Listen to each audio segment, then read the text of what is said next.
She has started. So we basically started recording. Okay. Yeah. Hey everybody. Hey everyone. Hi. Tuna bless kitu. Yeah, so Sijui nishikiaje, simeshikia kitu. So now I'll share with her. We'll share with Okay. Masha. Da. Okay, is it on? Yeah, it's on. Yeah, it's on. So you don't have to put it too close. It can capture it even. But regardless, it's okay. still fine. Okay.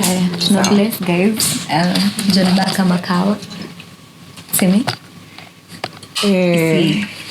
Citizens To more life. Yeah, to more life. To more prosperity. To more money. Happiness. Friendship. And everything good. Friendship, love. Yeah. Loyalty. Yeah. That's real. Yeah. So to all that. You don't open it. It's understandable that everyone is shy. They have a lot of This is the first time you guys are recording, right? Yeah. It gets easy over time. Like after 5 minutes, you guys will be good. But you've said my name. No. People are not meant to see one thing. So nakwambianga life is like an ocean. You swallow it. Okay, whiskey. Like life is like an ocean. Simulize aje, but it's just like Explain. You can't just use words like that and you without explaining. Life is like an ocean because there's everything included. Good things, bad things, dangerous things that can benefit humanity. Literally kuna different creatures kwa ocean. To what? To more money. Okay, more money. More money, please. I beg. Easy need your apartments. How is it? This is the first time you're taking John Bar? No, it's nice. It's nice. So smooth, yeah. Okay. Well, kwani ama it's because I'm a stoner. Yeah, so we can start. We can start with you. Maybe tell us about your week. So I have a lot to say about that week. I have a lot to say about that week kwa sababu hizo exam nikaa kuna vile zilikuwa zimepanga. That's one, but mama raised no fool. Told you guys. The exam was tough, but we are tougher nevertheless. Wiki yangu imekuwa busy. Nimekuwa nikisoma like zile like to be honest na mama wasione hii by the way. But ile exam nilifanya mwisho sijaingia class hata moja. But I don't regret either way. It was worth it. It was worth it. Na like basically tumekuwa tu na exams. I've been happy. Exam ilikuwa tough but nilikuwa na content guys, nilikuwa ready. So yeah, my week has been okay. Even enough now. Mbona unajua kwa class baby? Juu No, I'm representing your mom in this case. Juu naweza explain. Sasa nilikuwa naingia online. Acha nisidanganye. Online classes nilikuwa naenda but sijaingia physical. Online as in una join. Yeah, juu like nilikuwa na join juu mwalimu anafanyanga hybrid class. Si anafanyanga physical na online yenye mtu anataka. So the recording there's a live online recording. Akiwa kama unataka ku attend physical ni sawa. Do you guys have a the camera? exams are the hardest. There's a camera that is recording? No. Anatumia Zoom meeting. Oh, Zoom. Okay. Yeah, and his exam was actually the hardest because we were even allowed to come with like materials. It was an open book exam. And everything, but so you can refer. Ungebeba vitabu. It's not like you but can like refer because it has current affairs. Yeah. Ilikuwa ina deal na current affairs zote. What was the name of the? So you have to be well versed. What's the name of the unit? Constitutional law. So basically ilikuwa everything. That's why you have to refer, right? Yeah. Because the constitution is like really complex. I really don't think you can store all that knowledge, honestly. Unless you're Sihanya, of course. Yeah. That's love to my lecturer. But I guess like kitu ingine imekuwa challenge kwa exam ni ati exams zilikuwa zina leak, tunaletwa emergency papers. Hata kuna zilikuwa zinakaa allegedly. Ndiko tu supplementary exam. Ati tunainua mkono, there's a mistake. Unamwambia cancel and correct. First attempt. Like imekuwa tu hivyo, been busy, nimesoma a lot. Nimekuja kuelewa a lot about law by the way through my vivid reading. Na yeah, A win is a win. A win is a win. A win is A win is a a win. Na yako imekuwaje babe? First will introduce. Okay, hi. My name is Marsha. Yeah, I'm a law student as well as my colleague. So my week was so hectic. It was so hectic because we're getting pressure back to back. We are not revising. We are learning new things instead of revising what you know. And Cause sometimes tumwa semester ikianza.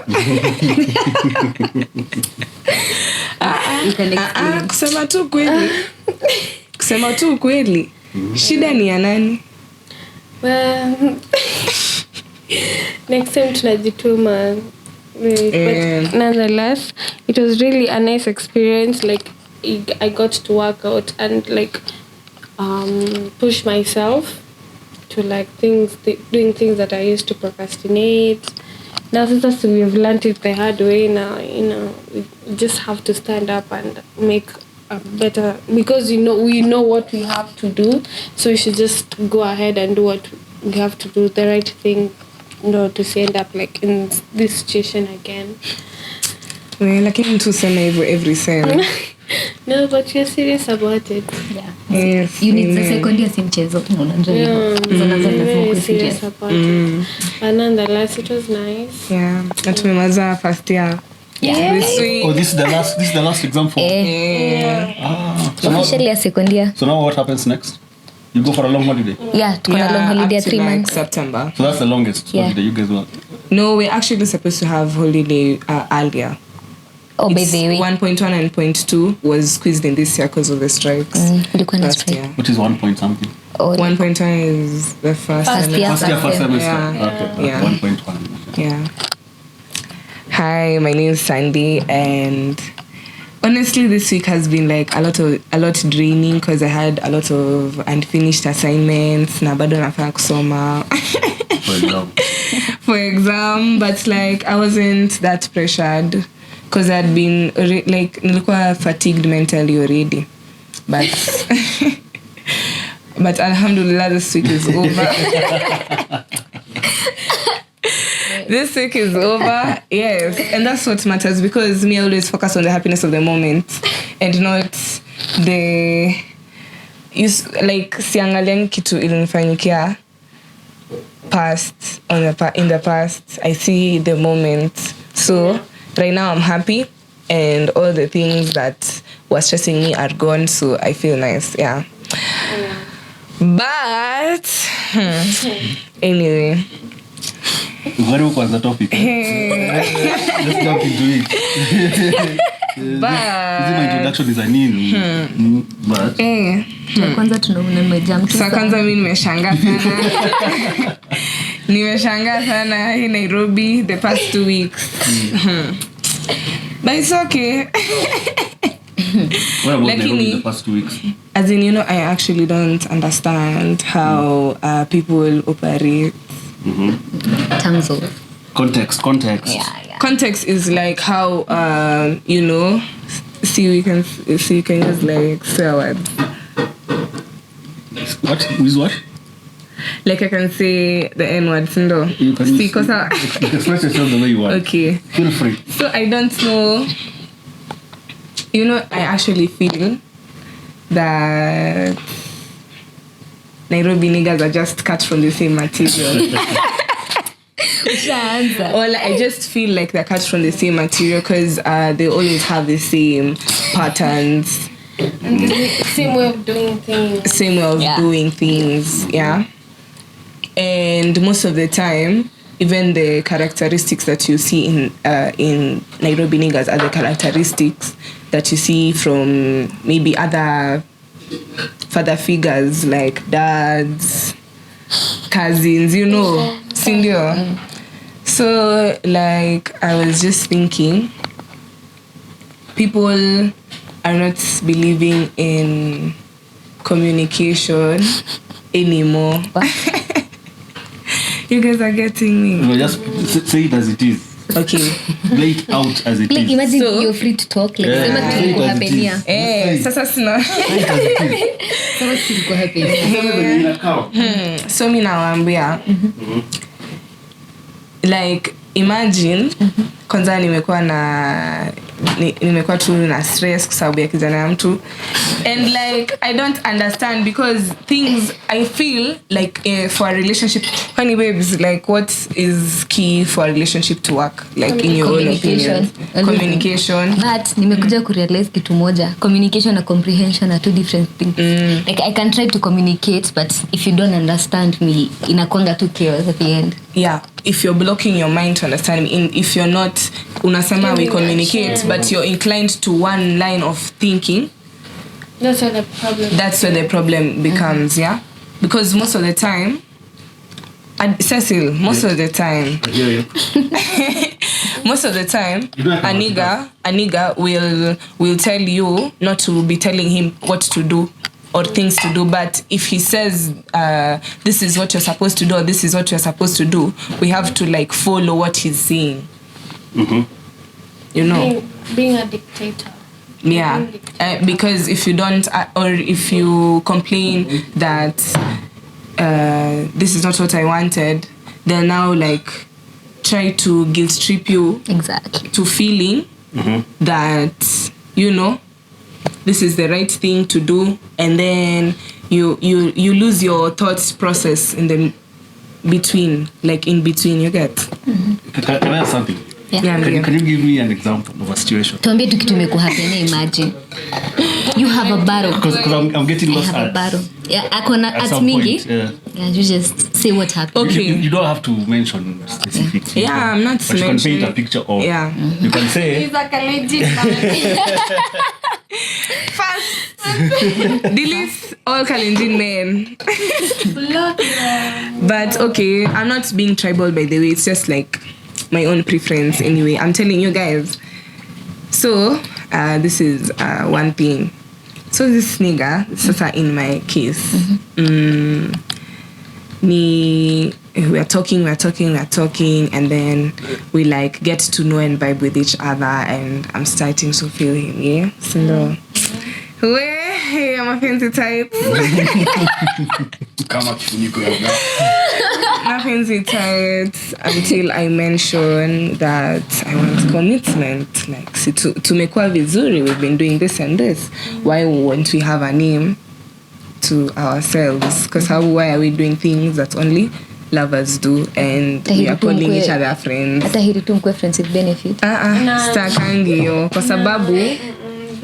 kwa sababu I actually feel that is you know, I'm a believer of my God. Okay, not religion in its sense, but yeah, nimeona understanding, and I feel like unity zinafaa zikuwe na bond, like kunafaa kuwe na a bond in something that two people are doing, and there has to be like a name to it. I feel if you two love each other or are doing things that normally friends won't do, sindio. So the time you bring up commitment, the nigga starts saying, oh, he wasn't even envisioning a girlfriend. Mama. Can I ask a follow-up question? Can I ask a follow-up question? So maybe a follow-up question would be, what leads to what will lead to you deciding to commit or wanting to commit? Regardless of the person is, like maybe you're with someone, whether it's the person you're with or anyone else, what will lead you to reach that point when you need to commit? Okay, first of all, if we are doing if we are doing like intimate things together, you know, being together all the time, being just the two of us talking about and communicating about our feelings, yeah. Also, I feel like commitment is necessary where you two guys are comfortable with each other, and most of the time in friendships, people are always comfortable with the other friend now before they mention commitment, and they act like lovers, sindio? Inakwanga wana act kama couple kabisa. but you there's a way you just feel it that it may reach this point. Me and this guy have to progress to something more. Maybe. So most of the times it's ni kitu inajulikana Nairobi. If you're a girl, sema just mention the word commitment, this nigga will disappear, will start guilt tripping you, atakwambia saa, ama if unamgombanisha kuhusu kitu anakuambia saa mbona una jam na wewe si demu yangu. And then you're like piga tu short man, guy, it's okay. And then ikikuwa situation yako so nilikuwa nasema the manipulation comes in when it's like non-committal monogamy, but it's on the end of the man. So the man wants to do stuff with you, but like if you tell him about commitment, he'll start being like, this is not what I was looking for, yada yada yada, but he expects you as the girl to stay loyal to him. Yeah. Do you guys share the same thing, like in terms of commitment? Yeah. Okay, see, maybe in the past, but nime realize like watu wengi Nairobi hawako ready for commitment, because at this point everyone thinks like hakuna mtu anaweza kukomitia, like sahi kila mtu ako, it's all about having fun and hooking up and shit like that. So wanafikirianga that if venye wao wako ndo wana expect ukwe, so if you try to like tell them to adjust, like to compromise tu kitu kadogo to fit your need, wanaanza tu kujitoa tu pole. I also feel like Nairobi is like a whole home. Like kila mtu anajuana but ajua anajuana. Real. We expand on that. Yeah, you know. So by that I mean like in Nairobi you can be like thinking you have a nigga by yourself, then you introduce him to your friends and like knew you. Let's show you. Also you're saying Nairobi is a big It's a big bedroom. It's a big bedroom. It's a big bedroom. Nairobi is a big bedroom. Na ukitaka kujua inaanzanga at the formative stages, like when people are still in the adolescent years, because time nilikuwa form 4, and me and this guy started talking. Mapenzi mpito. He was from Light Academy. Sindio? Haya, we were supposed to go to the movies. But this guy, before like he followed me, he was a mutual of my friend, and I had asked my friend, do you know this guy, before I accepted him into my account. So kidogo was supposed to go to the movies, then he said ati amenda mahali pengine, we'll go next week. So I was getting ready. I was actually in Migori. Nilikuwa nimeanza kufikiria what will I tell my dad so that I come to Nairobi your time. So kidogo I tell my friend Sasa the mutual that I'm going with this guy. It's like 4 months later after I asked her who he is. And she's like, what? Alafu ananiambia ati yeye na mse wametoka date leo na walikuwa wamewatch your movie hiyo siku sasa. So the guy will watch movies several times regardless of with another, and then atasema it was his first time watching the movie with you. Which movie is this? I don't even remember because I associate it with bad. It's the same one. It's the same. And he was saying he was so excited to watch it with me for the first time. That's some narcissistic. But then, so when I told my friend who was a mutual, it's when she told me there's ain't no fucking way. It was quite serious because it was the same day alikuwa amempeleka kuwatch your movie. Unaget. So we confront this guy. So firstly I'm calling this guy, I'm like fuming.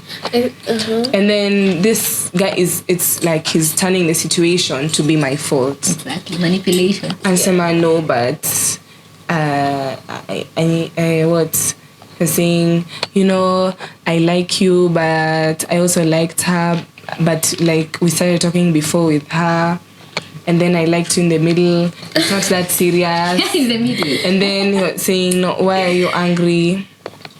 I will never do anything to hurt you. And you're hurting me at that moment. It's not like making sense here. Then let me play a devil's advocate. So let's assume you meet someone today. You meet person B. Person B. Person B, yeah? I think, okay, person B. You've met person B. And then you guys start hanging out. At that time, you're not sure if you guys will have anything. Yeah, You're just meeting and hanging out. Yeah. So at the end of the day, you're not thinking about you're going to commit. So that's day one. Then you do day 2, day 3, day 4, same thing. You're not feeling like you're going to commit. But then, after 2 months, you hang out on a Saturday and you realize, I need to commit to this nigga. So now my question again comes to you and all of you guys is, why is this commitment starting at the after 2 months or 1 month later instead of the first week or the third week? That's why can't it be a conversation that starts early? Yeah. About commitment. So that not necessarily about commitment being direct, but about commitment being communicating your intent eventually. Because this guy probably didn't know that this is going to lead to one party wanting to commit. And it's not always the chick that wants to commit. Sometimes it's the guy sometimes wants to commit. So it can be either. So why can this conversation start early and not... Okay. Yeah. Okay, one thing I know is most people... No, it's not even... It's like a presumption, you know. Because if talking to someone would mean that you want to commit to them, then we would have all be committed to our friends, yeah? It's not like that. Like, there's a way the conversations go that are suggesting, you know, talking stage. Yeah. In a suggest that you guys want each other in the future, yeah? There's the way he would tell you he likes this part of you and this part of you, and he likes this and this about you. He will study your behaviors. You guys will talk all the time. Tell me, if I ask you about commitment at that time and you're telling me that you did not envision a girlfriend, but you're getting girlfriend privileges from me, like, what do you even mean? You know, like, what do you mean? We've done everything that everyone in a relationship will do, but if I say commitment, suddenly you're scared. You know, that is not nice. Honestly, it's not nice. You know, I feel like... Yeah, go ahead, Masha. I feel like guys are scared of confrontation most of the time. Yeah, that's right. Because in this commitment, you know, to the point it leads to a commitment, there should be like actions or maybe the way he does his things that makes you feel like I can go further, more than friendship level. Okay, we can build each other, because you just can't wake up and say I want to commit to you. No, we just don't do that. But I have a different view personally. Like, I feel ni kama, like, when I'm seeing a guy, like, teme on a first date, I usually ask a guy kitu anatafuta from a girl ama what he's looking for, because natakanga kwa intentions zikuwe clear from the beginning, from the word go. Juu, like, maybe unaweza niambia, you know what, I'm not looking for something serious, I just want to have fun, ama just a situationship yenye naweza keep for some time. Maybe I don't like that situationship culture, but it's okay. But then kama unataka something serious, najua from the word go that nafaa, like, unajua hiyo period ya kutake before ikuwe something serious inakwanga time ya kujuana mo, sindo? So if you tell me that you're looking for a serious thing, nita make sure that nakuonyesha the most important part of me zenye unafaa kujua when unaingia kwa relationship na mimi. But if your intentions are not clear and then I ask you, unajibu vibaya, feels wrong. Because na feel ni kama hauna haja ya mtu, you're not supposed to lead them on. Yes. Don't waste time. Like, don't waste their time. Time is precious. Like, unafaa uniambie, I don't think there's something yenye inaendelea between me and you. You don't have to keep them there. Utasikia vibaya your time, but it will be better off. Exactly. I'm just curious, what are the conversations, what are the actions earlier on that eventually there's a conclusion that there was a manipulation? So is it that because you've mentioned girlfriend privileges. So in the context of business and even relationship, there are a lot of common things. Yeah. And in business, there's something called negotiation. Negotiation. So you always get what you have negotiated for, not what you deserve. So I always apply the same to relationships. Yeah. You get what you negotiated for, not what you deserve. So you get what you allow, not what you deserve. Yeah, I guess. So there were signs even before, but you gave it an allowance. You said, he'll change, or he's Exactly. cool. Exactly. So that's what I'm saying. Sometimes it's good to just have the conversation. I always believe if you didn't say it, it didn't happen. Exactly. So let me explain. The thing that comes in, you always see the signs. That inakwanga evident. You always see the signs. There's no doubt about that. But sometimes, because you feel like love and infatuation has clouded your mind, you decide to ignore the red flags, or the time that you actually see that this guy has a red flag, you talk to him about it. He manipulates you and gaslights you into thinking. Yeah, that's right. Into thinking that it's gonna be okay, or into thinking that what you said is wrong. You know, for example,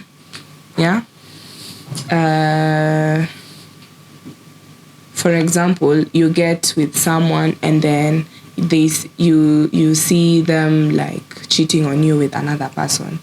But when you confront him or her about it, they cry and maybe tell you that they'll kill themselves if you don't forgive. It's an actual thing. A man crying or a chick crying? A man will cry behind locked doors. He's telling his homeboys. If the doors were locked, how will you know that he did it's just you and him and no cameras.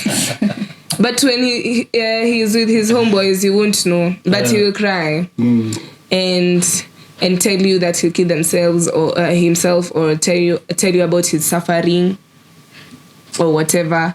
And you, because you have some sort of feeling towards this guy, unakuwa na huruma. And then you choose to overlook the signs. So yeah, that's my answer on that. Nairobi Niggas Association, we are very shocked. Accusations. That he is not part of us. Niggas actually cry. He is not part of us. We are sure. We are metoa Kitale. Watu wa Kitale wasi guy kwanza wakale. Mama quit. Na you know my mama alikuwa ameniambia. Ulikusema tu hivyo? Mimi deputy assistant vice chair. Okay. Okay, but mimi I have something to say. Acheni niongee. Like I feel like manipulation happens in like different ways. But like especially when uko so much inclined to like, okay, first of all acha nianze hapa. Hiyo point yenye ulikuwa umesema like you should first have a conversation, sindo? Na tuseme at first ulikuwa unaona the signs. But there's that thing you just cling on to the hope. Correct English. Uko na hiyo hope ya maybe he will change ama maybe she will change for me. But the more uko kwa hiyo relationship ama whatever situationship, unakuja kurealize that I just have to leave because he or she will never change for me. Ata change for someone else. It's not me, so I have to leave. Now I feel like manipulation happen in different ways. First of all, when you try to talk to someone, you're trying to explain your feelings to them. Maybe umewambia, but you did this and it was wrong, you hurt my feelings. And then anafanya later on after conversation and turn the whole problem ikuwe yours. Alafu unaenda up apologize for how you actually feeling. Like, I'm sorry I overreacted. I'm sorry I was too much. But in real sense, hauko too much. You're just asking for what you need. And I feel like in a relationship, it's about compromising. Like, I changed something that I used to have to fit your needs, and you change something to fit my needs too. It's a two-way traffic. Yeah, exactly. So if mimi nitajaribu ku change my things and the way I do things to fit you, and then you don't actually reciprocate that, I feel ni kama I'm carrying the whole thing. Na at some point ninanga ina drain mtu. Yeah. For real. I personally think I saw a post somewhere where someone actually said when you feel like you're asking for too much. Masha kidogo tu. Anzisha. Okay, I personally feel like when sometimes we are the reasons we get manipulated because we let and give them the chance to do that. Because if you saw like the red flags earlier and you decide to like choose your peace, that wouldn't happen. But you just decided to stick around, and that's why some of the things happen to us. Yeah. You know? But haikuangi rahisi. Haikuangi, especially if you've like actually trauma bonded with the person, or you guys are having some crazy infatuation or obsession with each other, or you kwanza kitu mbaya ukuwa ukiko obsessed na mtu. Exactly. You do shitty things that you would actually not do because of your high self-respect. Yeah, and also I saw like from our post, like sometimes we feel like as ladies we're asking for too much, and at that time you're just asking for attention, affection, like just show me affection, you know. But when you just feel like you're asking for too much, you're just asking the wrong person, because such things are the things that should be mutual in a relationship. I don't have to be in a position to ask you to do this and this, like. You should actually do it and apologize if you're on the wrong, but I'm the one apologizing. But the problem is like we ladies, we feel like sometimes we're not wrong, we're always right, and that's the problem. Yeah, that's just the truth. But whenever you're wrong, I don't find any big thing of apologizing whenever I'm wrong, you know. Mimi, I don't do guidance and counseling, but I would like to tell people out here one thing, please. Before you get into a relationship or something with someone, I think you should actually take your time to know what you really want. Because ameongelelea trauma bonds ni like niseme aje, like in the past nimekuwa very manipulated, nimekuwa in toxic relationships before, but then you come as this different person, the way niggas come toxic lyrically. Anyway, umekuwa in toxic relationships before, right? And then you meet this person ako so different from the rest in the beginning. That is because that is how niggas appear most of the time. That's their new move. And then after nimekujua like as this good person, like I fall in love, niko like walai this one is different. Niko like maybe I had given up on love, but this one walai this is different, I have to try it out. And then vile umeingia ndani una realize this is not what I wanted actually. He's like the rest of them. You know what I'm struggling. Sorry, you just continue. Because she mentioned it and then you mentioned it. So sorry for interrupting. It's okay. So my question is, how come as a chick you can reject some niggas almost immediately? You can just tell them no, and that no becomes a strong no. And then there are these days that you let them come and enter and go in your life further and further. Imagine. And then now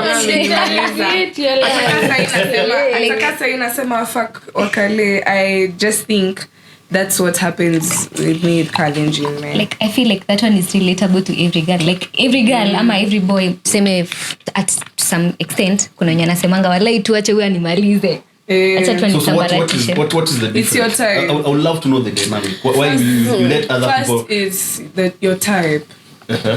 What you have to find someone.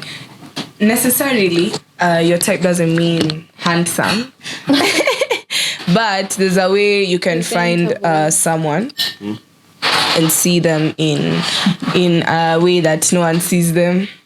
Yeah. So I'm telling you guys, like the first thing is attractive, like finding someone attractive to you. Yeah. And then the other thing is if you guys trauma bonded, that's what I said. If you guys haven't healed from your toxic relationships, or maybe you fell in love first, sasa you excuse, it's more of an obsession than love. So there you excuse every red flag as long as you're with the person you love. You get? That's a very bad way of thinking, but sadly, that's what most of people think. Like, hata akikuwa na shida bora ni wangu. What is trauma bonding? Let me explain in simpler terms. You've been manipulated before, sindo? Like in all your relationships umekuwa umekuwa in toxic relationships and then someone appears anakutreat like the way you've always dreamt about, so una fall in love na that. You're not falling in love with like the person, like hata anaweza, okay, sorry to say that kuna mtu anakanga vibaya, but tuseme no tuseme fact. Acheni niongee. Okay, let me everyone. Do you make decisions based the first time you give someone a chance? Do you make decisions on presentation or you make presentation? Exactly. And sometimes presentation doesn't have to be artificial. Kuna zile vitu you cannot change. Yes. Even you do what. But I agree. Yangu anashinanga kusema ati type yangu ni mbaya. It's so true, but it's sour, we accept. Wow. As long as you're happy. But so long as you're happy, You're not seeing what I'm saying. Like Exactly. the thing That's why is, you can see. the thing is, let me say, like according to like most of the girls, sijasema everyone but most of the girls, mzapata like kwa toxic relationships zao za before walikuwa na watu wameiva, and then tuseme umepatana na mtu umeona like huyu nzi, like that is the first impression, but vile mekaa chini kuongea you actually fall in love with their personality, not their looks. Not personality, it's the actions that you didn't get.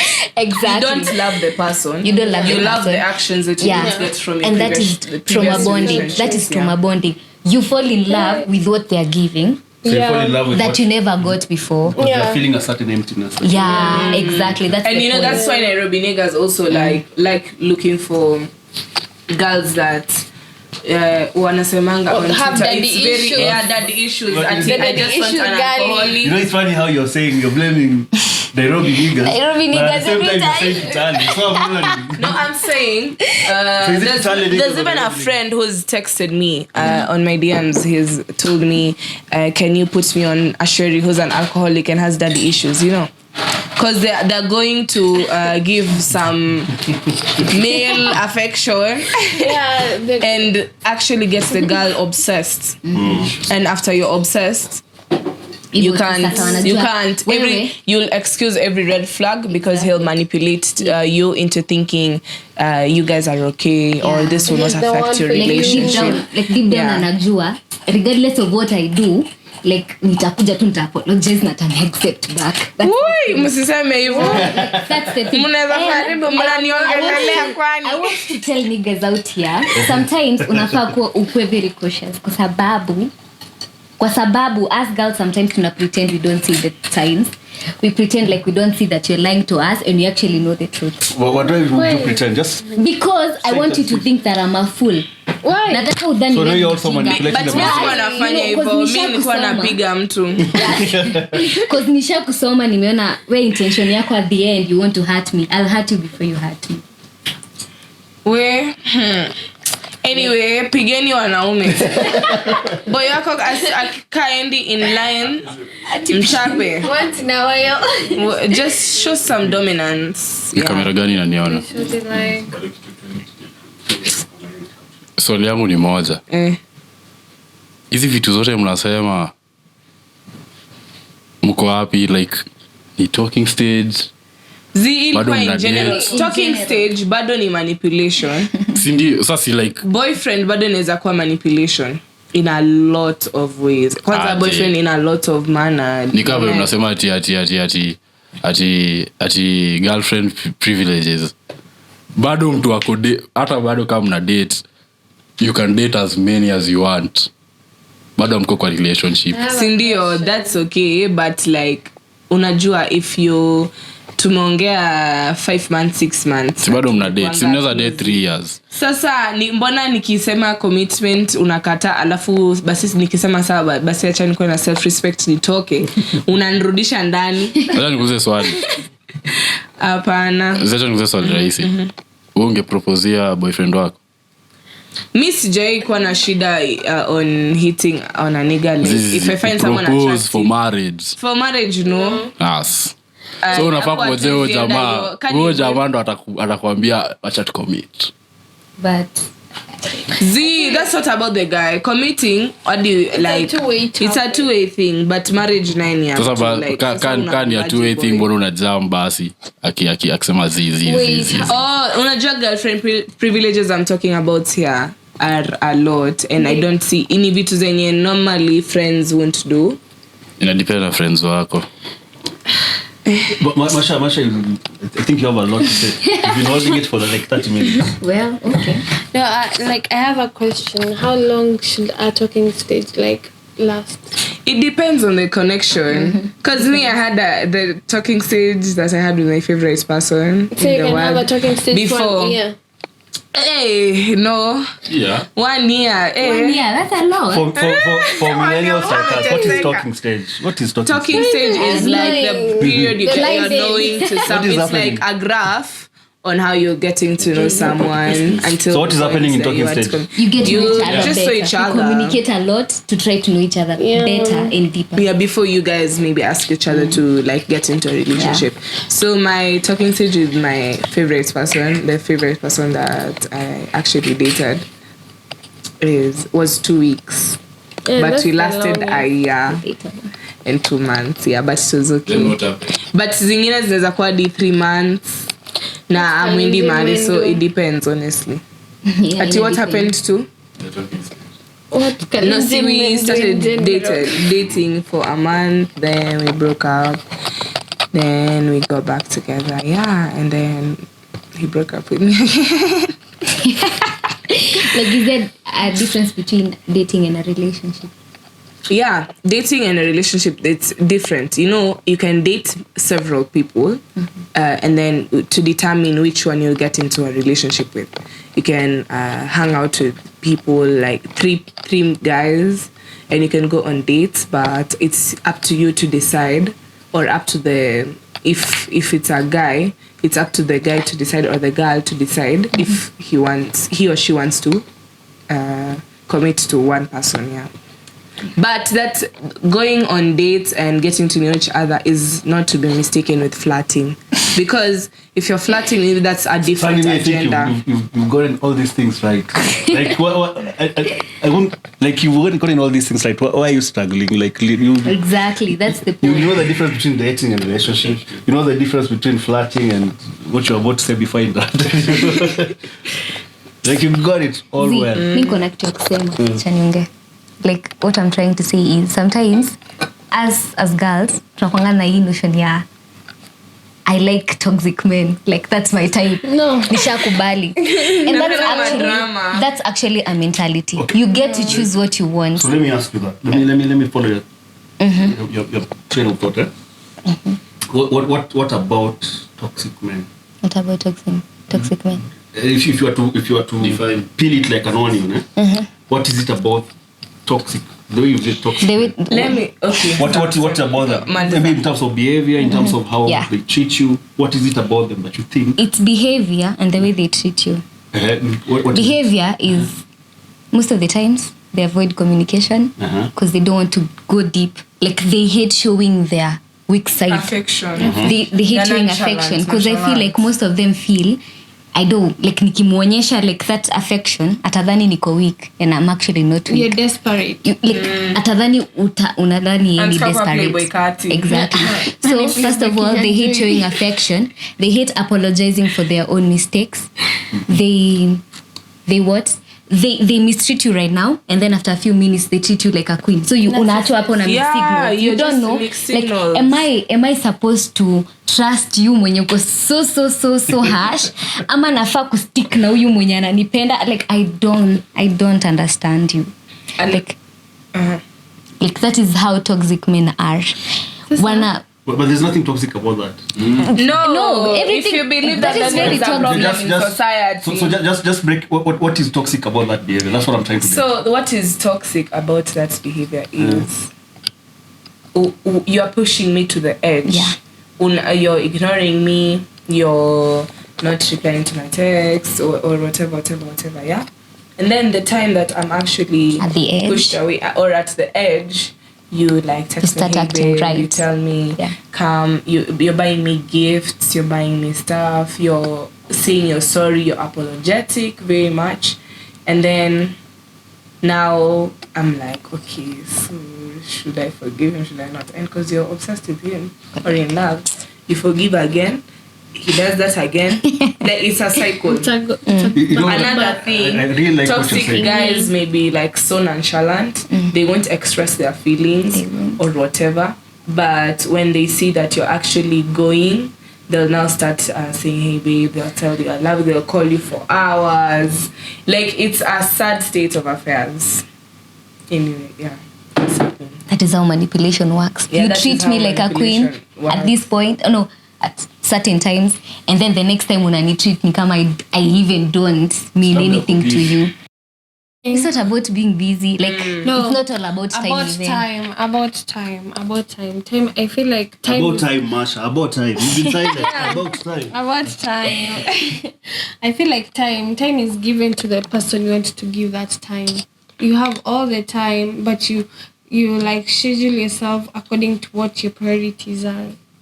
So if I'm not in your time limit, it means like Yeah. That's true because you don't even that's true. prioritize my happiness. There's a quote that says if he or she wanted to, he or she would. Yeah, that's Like true. that's And very I've You can't witnessed like it a 2 also this minutes. week. You guys are saying so many things that needs to be dissected, but then there's so many Like- that even before I ask a question, you've already moved to the thing is, let me explain. For example, like what's that quote? acha nieleze vile iko. Okay. If he or she wanted to, he or she would. Sindo. Inamaanisha that kama anataka kufanyia kitu anaweza. For example, let me give you an instance. Tell hata mimi niko busy. Oh, you're busy and I understand that you're busy. But ataka uko busy, unaweza niambia, hey, I'm going to be busy today, so I won't be very available. But I'll call you in between the day, in the evening, I'll talk to you, I'll do this, time takuwa free, but I'll be busy today. At least I may make effort ya kukuonyesha, I won't be there. But then you just dump me the whole day, uniongeleshi, I'm trying to call you, and then you call me at night, you tell me, hey, been busy by the way, na singeshika call. Like wewe mbona hata time uliona nimekola ama nimetext ngeniambia I'm busy right now but Better late than never. No, a good Doesn't- example. doesn't was That's some my narcissist crush. behavior. There's a crush of mine. Alikuwa ananiambia every time. Crush wangu sasa alikuwa ananiambia ati ako busy every time. Like I will try making plans so that we see each other, yeah? And then alikuwa anasema kila time ako busy. But time hadi nampigia na mzoko wapi ananiambia kwa place ingine. Alafu mimi napatana na yeye place ingine, akiwa na dem mwingine mwenye ako na time for her. Like I actually see my crush has time for her.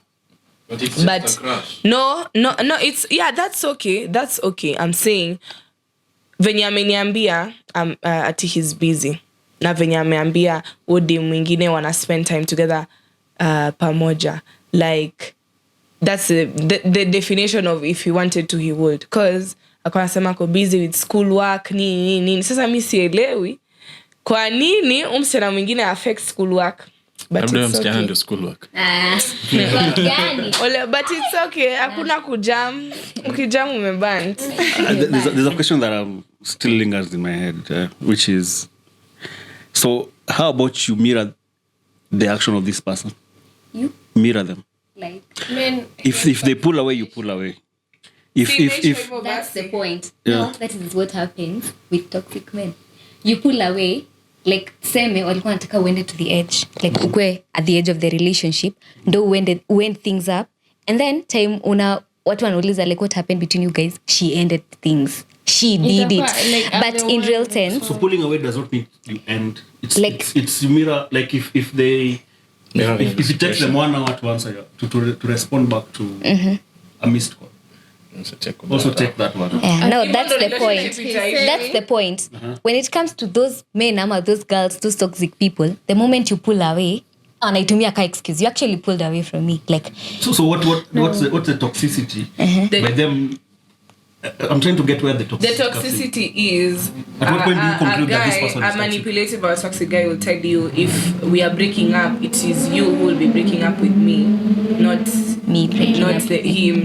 And that actually means that even when there's all this red flags or bad things in the relationship, he will actually ignore it, and you're the one who will be suffering every time unaendelea kumwambia please change, please change, please change.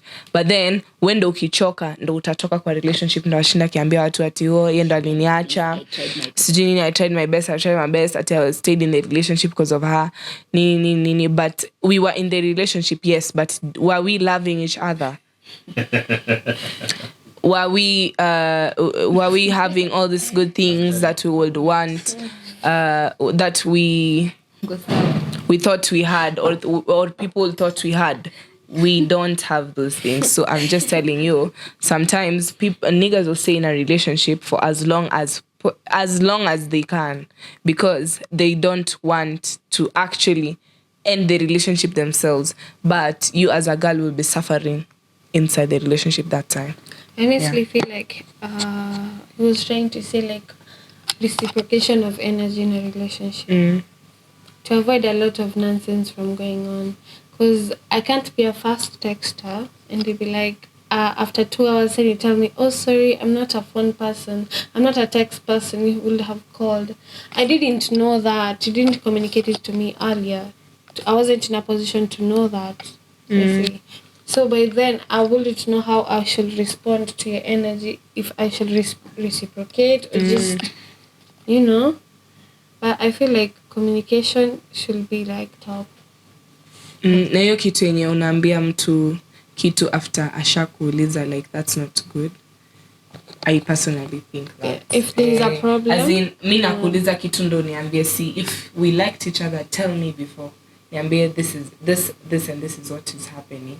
Not ungoje niku confront about it so that you tell me. Do you guys believe communication is both verbal and non-verbal? Yeah. So if that's the case, then I think the non-verbal should also help you make a decision. So if, for example, someone is not saying it, but they are doing the opposite, then you should pick that as them telling you something. Like me, I've always believed in, especially for relationships, even when I'm dealing with in terms of business, when I'm dealing with clients or when I'm dealing with anyone, I prefer to observe action. Yeah, that's true. Than words. Actions wongea louder than words. Because someone will tell you, I'll do it, yeah. But action. It takes 1 week. And then or empty promises. You keep on following up, they're saying, I'll do it. Ama they say something different and they act differently. Yeah. Like anasema, wallahi, I love you, wallahi, I'll never have any other person. But if you believe actions speak louder than words, and also if you believe that non-communicated, what do you call it? When someone doesn't communicate but they communicate by actions, then I think you should not wait for them to say it. That's where the trauma bonding part sets in, because sometimes you will know of the conditions in the relationship and how they're affecting you, but you decide to stay only for the guy. Like there's no other reason, honestly, for the guy.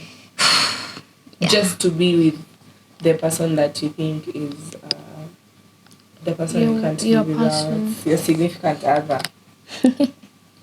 But your significant other is not other. It's not the other. It's the other one. Because if it was other in you, the whole thing. Yeah. But I feel like also like some of the girls or some of the men wanna opt to focus on the positive things.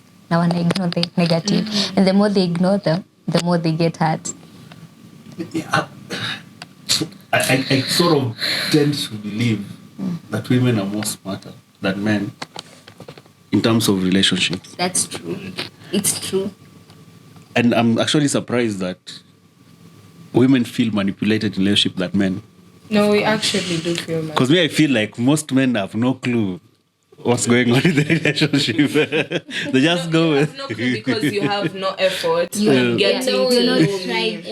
not trying. You're just there. What wajoko na dem. You're not even a present boyfriend. You're not a present boyfriend. You don't know shit about me. You don't know about my past. You don't know about my family. You don't know anything about me. But me, I know everything about you. You know that speaks a lot. Like if I know a lot about you and you don't know about me, yeah, it just means that I continue feeding and feeding and feeding you information while you don't give me nothing. Like there's no reciprocation in communication. Yeah. Yeah, and I cannot be the one who's trying to change a lot of things and trying to make you understand how things should work in a relationship. So I feel inafaa tu kwa hivyo mutual. Like we should be doing things as two people who are in a relationship and trying to make things work. Not like it should not be a one-way thing. It's a lot of weight to carry. Maisha ni ngumu already. Make it already too hard. So apparently when I left the scene, everybody went, what is going on? Nashanga. Sandy. Maisha imekuwa ngumu. And you know, Reflection. Masha has been very measured. I've been thinking about it, the In terms of situation. what?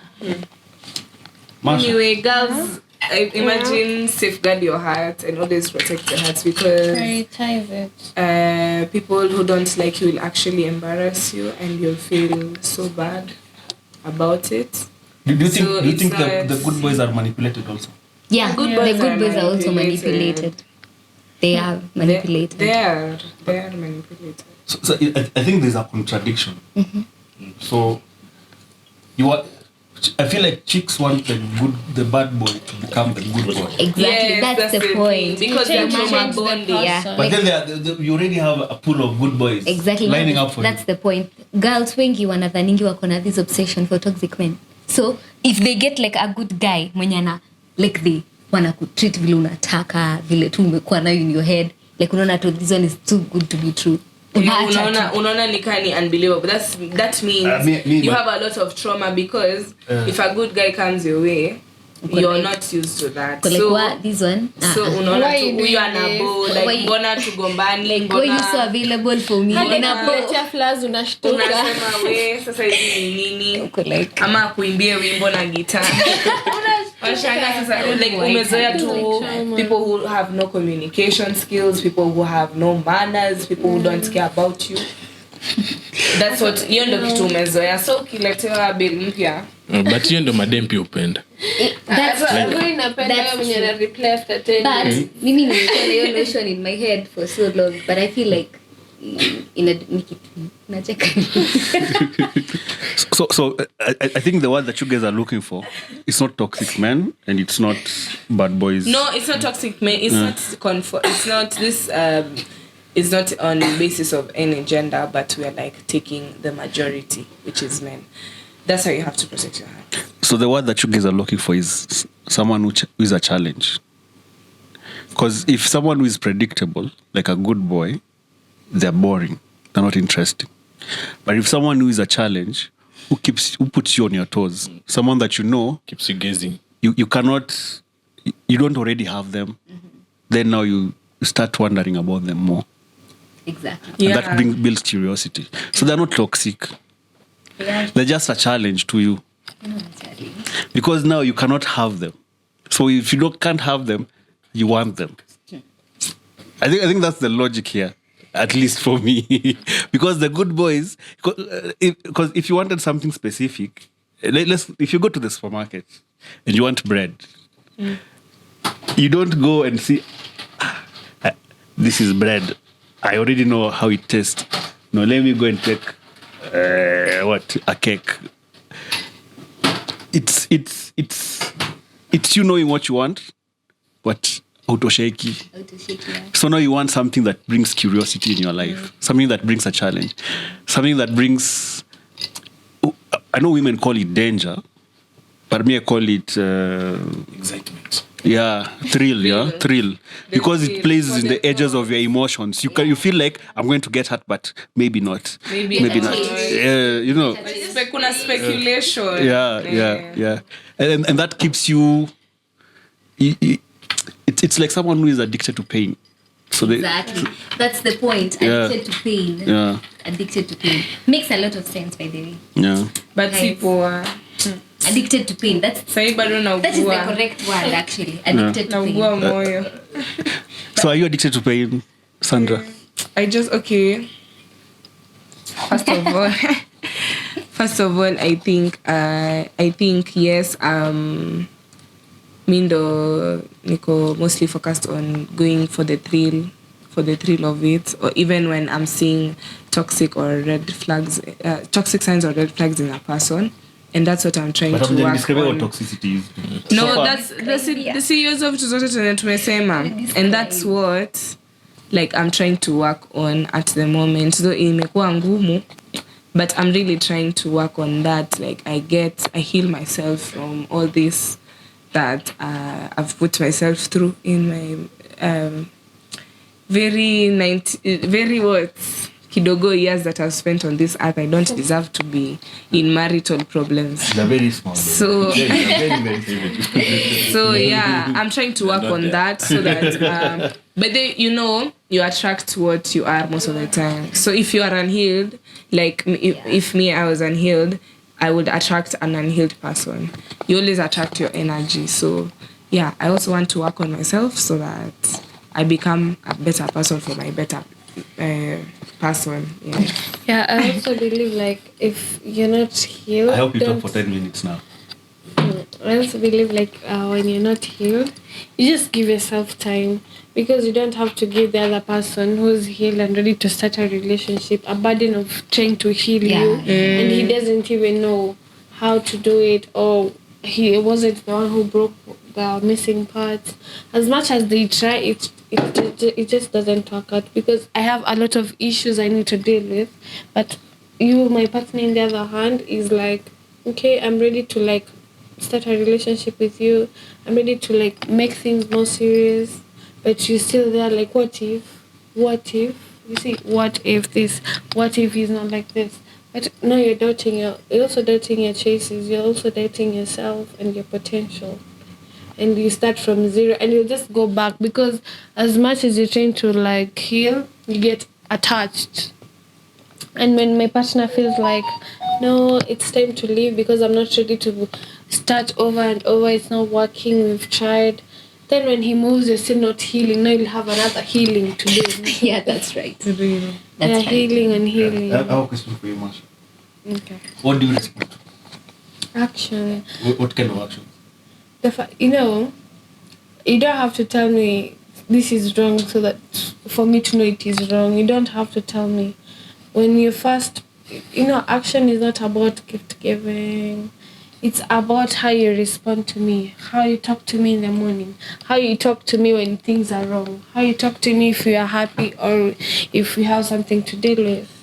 It starts from there, because how you communicate to me. Will you shout at me when things are wrong? Will you be silent when things are wrong and I don't know how to maneuver around it? Like, I have to know how you communicate. That's how I'll respond. Let me give you a different setting. Mm-hmm. There's a Jama called Tom in the same class with you. Okay. And you guys are how many? 150 in class. No, like tuko two different classes, so total tunakwanga 1,000. Yeah. So how many classes are those? Two. So 500. So Tom is in that 500 class that you're in. Mm-hmm. He probably sits behind you. Mm-hmm. Better view or something. But anyway, so what actions will Tom do to get you to respond to his actions? What are the better actions for Tom? Okay. Do you know you can be in a relationship and your guy is there and he'll act like he hasn't seen you? Like the simple actions, like I don't expect you to wave or shout like people to see you saying hi to me. Like No, you don't know Tom. You guys are not dating, but he wants to get your attention. To get your attention. There's a way. There's just a way you feel it. Because if you want to shoot attention, there's a way you'll be like shy. You'll be like skeptical of what to do and what move to make. So I think I'll just feel it. Like you can't. It's not an answer, but Okay, let me make it simple. The last person who made you feel it, what did you do?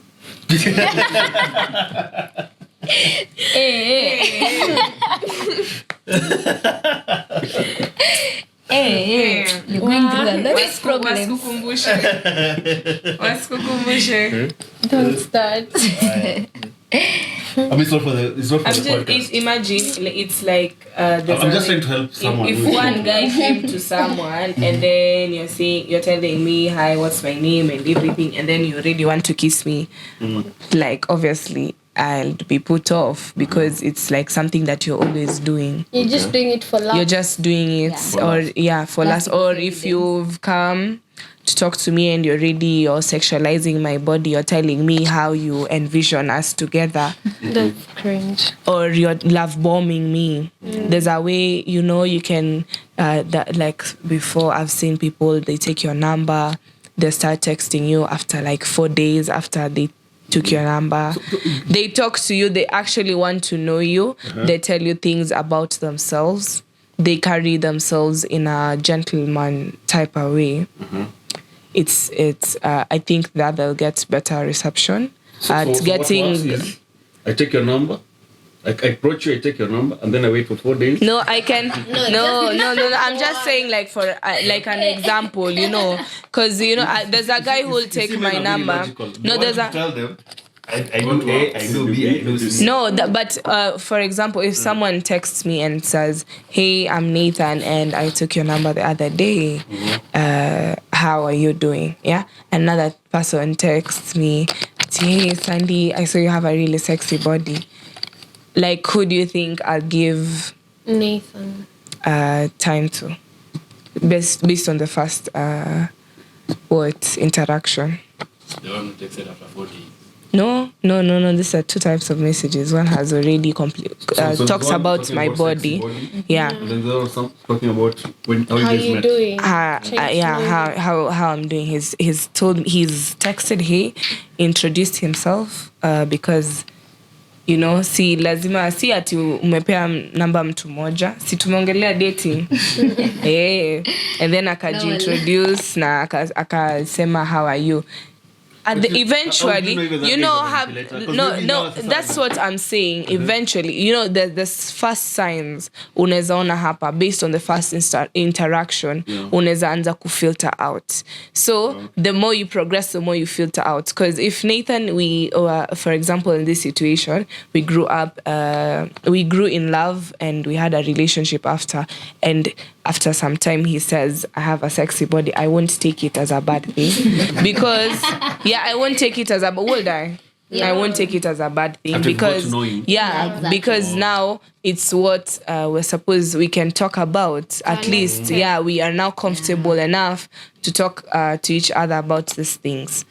So that's what I'm saying. So as you continue, as you progress, you filter out the red flags that you're seeing, and at the end, so you don't like someone who is straightforward and tells you how it is. I personally do. You prefer that person, right? Yeah. No wasting time. No, being straightforward is not about sexualizing someone. Yeah. It's what makes you, Masha? What makes you respond to someone who's straightforward? What do they have to say? No, it shows me what you want in life. Exactly. Like what do they have to say and what do they not have to say? Because they're straightforward. Maybe from what Sandy say, there are different types of straightforward. There's straightforward of let's have sex. And then there's straightforward of what you want, what you're agreeing with. What are you agreeing with? Okay, so I want you to be straightforward in the motive of hello, my name is Michael something. My name is Michael, and can we talk, get to know each other? Then someone who's telling me, oh my god, can we panda kitanda? Hatuna time. Hatuna time. See, man. No.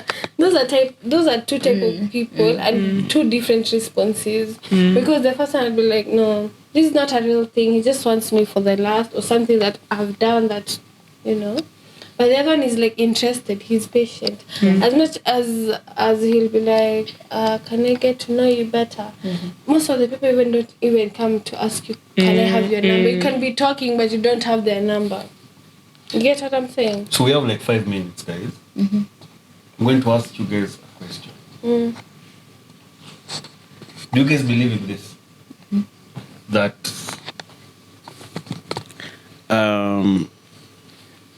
this is a statement.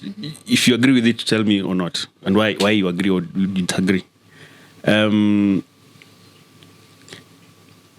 A woman will tell you something and respond to something different.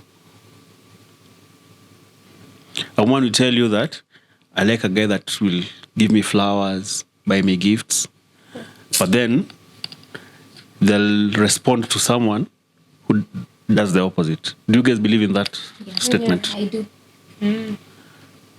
Why is that? Because women cling onto the hope that this guy might change in the future for me. Like he's doing this right now, but I'll give him time. I'm hoping that he'll change in the future for me. That's the point. Women always have hope for something better. Yeah. And then he can That's the also problem. show effort in other aspects that are not necessarily beneficial to the relationship. That is the same But sasa they'll do that, and then because they're putting effort in some aspects, you cling to that instead of focusing on things like empty promises. You know, empty promises are a very bad thing. very bad. It's a very bad thing. Yeah. Just say the truth. You don't have to lie. Okay, another question, and probably is the last one. You guys are Gen Zs, right? I think me and Victor, we are millennials. So, what kind of vibe? Like, if I wanted to approach a Gen Z, in our days we used to call it vibe, like kukatia. What kind of line would work for a Gen Z? For millennials, because eventually we are going to be Mubabas. We almost get to Mubaba's stage. So let me. I'm meeting you for the first time. Let's go like this. I'm meeting you for the first time. What will I say that will get you to say yes? The first day. How you've carried yourself. You have to break it down. So, for example, No, he has approached you. yes. So, for example, if you approach me and you're like, "Hi, beautiful lady, can I have your number?" and then you give me your business card, and then you'll tell me we're meeting. When are you free this week? Because most of the times millennials don't like texting. They'll tell you ati when are you free this week tukutane we go on a date. Talk about it. That honestly, if I find you attractive or I find that I want to talk to you, obviously that I will respond to it in a more words. Like I'll appreciate it more than a person mwenye amenipata. Maybe we are outside at night and maybe I'm out of somewhere else and you umetoka place ingine and then already unasema ati ai mtoto mdogo sijui Abebo. atoti jaben sasa you know sasa ati kuja nikununulie taska. I don't. Obviously, I won't give that other guy more reception. I'll be more receptive to the person who, like, how you carry yourself, honestly, for me, yeah. Because I like... The respect towards you will be debated. So, Masha, give your version. Give your version. I give my version. Someone has approached you right now. Okay. A millennial. Okay, I'm telling you a true story. Mm-hmm. So, there's one millennial who okay, if he approached me and said, I can see the potential in you and we can work things out. Okay, that has ever happened, but in a very different perspective, not as you're seeing it. It happened to the point I was interested in 1, 2 things, maybe starting a business. I'm interested of like, besides studying, I could do something for myself at this young age, you know. Then it's like they're willing to support you. And there's this one who just tell me like, we will look good together. I'm so sure about it. Chalugo, I'm going to marry you. Yeah, but like, I want my kids to have the same. I know how this thing will end. Ashadisema kids bila dimpango. And without marriage, yeah, shafika kwa kids. I want our kids to look like this. Obviously, my respect towards you as an older person will have deviated. But in seconds to go. Because